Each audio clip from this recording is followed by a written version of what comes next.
Hello there people, my name is Amanamaz and I just finished watching Gen V on Amazon. If you didn't know, Gen V is a spin-off of The Boys, where it follows a bloodbender called Marie, and she and her friends get dragged into a massive conspiracy at the uni she's in. And I'm not gonna lie to you, it's really good. Amazon is probably the best place to be right now if you're a comic book fan. Gen V, The Boys and Invincible are all great television. The show is only 8 episodes long, so luckily I binged it all before the last episode came out. I did plan to do an initial thoughts video for this, but I didn't for some reason. But here I am. Now, I was semi-concerned that I would have had to watch this in order to get The Boys Season 4. But how the show ended, I don't think you'll have to. It's just a nice added bonus, or just gives a lot of background to what might potentially be explored in Season 4 of The Boys. Apparently they're going to be handing off to each other between the shows. So I do suggest watching The Boys if you haven't seen this and vice versa. And if the quality remains the same, then I wouldn't mind watching it all. The tone of Gen V matches The Boys.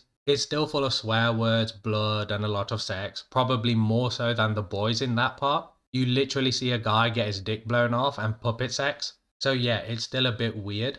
Sorry if you class that as spoilers, but I will be going into them by the way, so here's your warning and come back later if you haven't seen it yet. I did find the main story so interesting that the uni is a front to experiment on supes. Now, I don't mean supes as in the ones that you can drink, I mean the superpowered people, and that the people behind it created a virus that only kills them. You can tell straight away that this is going to be a major plot point in the next season of The Boys to take down Homelander. But following the main characters here, they are trying to find and rescue the people that are being experimented on. After one guy kills himself after finding out his brother is being held pretty much captive in a hidden facility called the Woods, you really get taken into the show, especially after the 3rd episode when it really starts to kick off. I would have binged it all in one sitting if I could. The action is good as it's still more grounded than the usual comic book movie stuff, but it's still sloppy in a good way as these people aren't fully trained superheroes. Although I did find the puppet fight scene hella amusing, seeing how that can be so brutal too.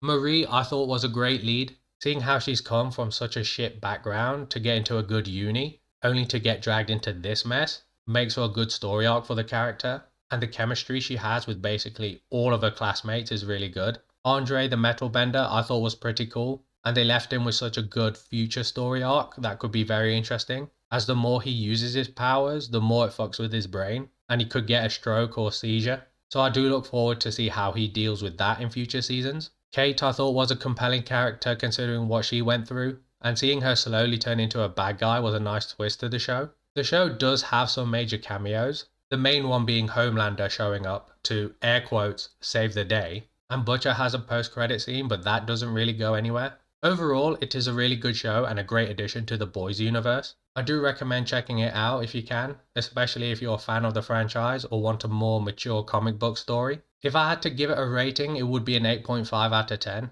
I wouldn't say it's as good as The Boys, but it's pretty close, and considering the standard is so high, it's not a bad debut either. Anyway, if you like my review, please leave a like and subscribe, that would greatly be appreciated, and I shall see you next time, and peace.